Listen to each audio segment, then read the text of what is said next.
yakni benta jongga kubor la wanras pi daga fatafat online shopping store.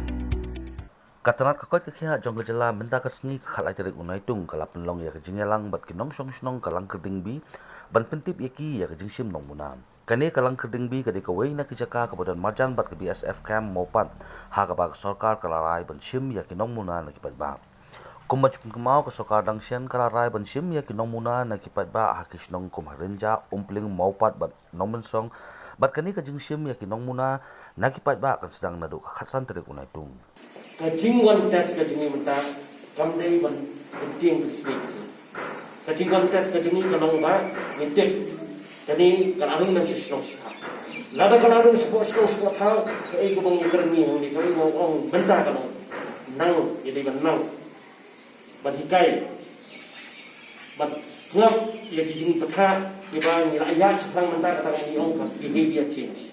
Behavior change kemudian individual training iway different something kumno nu kuang wan but kumno banyadai lagi kemudian mentah pun kelas tu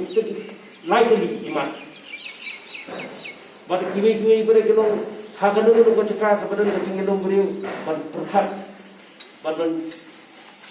kamlong fikir ba hapor mengialung lang hakanu nu keceka kumno sini keceka kemudian jadi kecing fikir kecing era kecing kebang dilarap ai kebang tip pada sekatan ta jadi tempat kecing jadi tempat kecing aja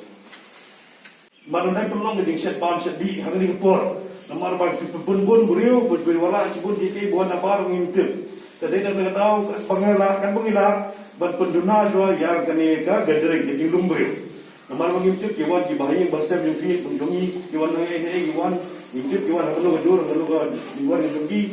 te larang ila kan mengila oh hidup oh bedino ya kata kami met saya kata berjinjang sosial kata lagi ya dan bertalang hendrai dan mengibat pada ya kini ki social distancing hygiene bagi ki hygiene bagi ki kibai bala ha atum protokol jongga health advisory Ubah hek habakran batinong thai kubor ula pentip bayakarai banshim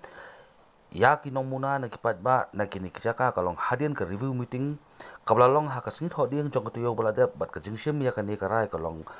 bante lakam ya kejing sapriang COVID-19. So after we saw about the spread of the coronavirus in the state of Meghalaya, particularly in the BSF camp, so under the leadership of the Honorable Chief Minister,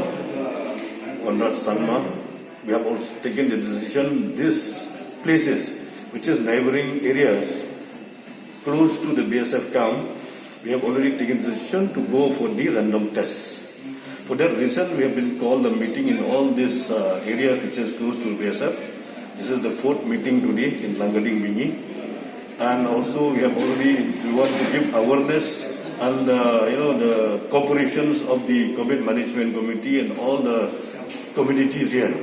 At least they should cooperate with the health department and also with the administration how to take this random testing.